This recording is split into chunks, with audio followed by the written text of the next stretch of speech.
Operasi anti lipu yang digelar 28 Juni hingga 18 Juli berhasil mengamankan puluhan tersangka dari 29 tersangka peredaran dan penyalahgunaan narkotika. 25 diantaranya lelaki dan 4 perempuan. Status dari para pelaku pun berbeda-beda. Kapolres Pelabuhan Makassar AKBP Kadarislam mengatakan, puluhan tersangka yang ditangkap itu satu diantaranya merupakan target operasi. Kemudian, pengungkapan kasus narkoba itu merupakan dari 20 laporan polisi. Mantan Kapolres Bone ini menjelaskan, dari sekian banyak tersangka yang ditangkap itu modus operasinya melakukan pembelian dan penjualan narkotika secara terputus. AKBP Kadarislam menyebut, saat pelaksanaan operasi anti lipu 2021, pengungkapan kasus narkotika mengalami peningkatan dibanding operasi anti lipu 2020 lalu.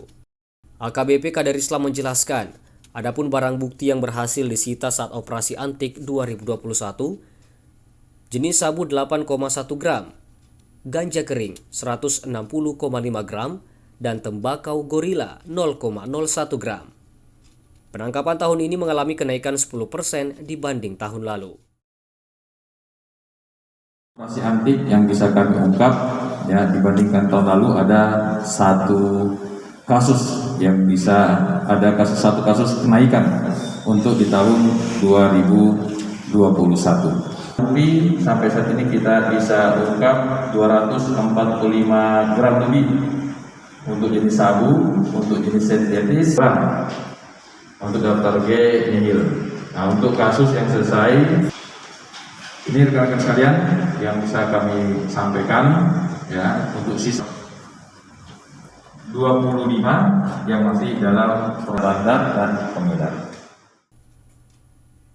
Menurut perwira Polri Dua Bunga ini, pengungkapan narkotika itu mengalami peningkatan.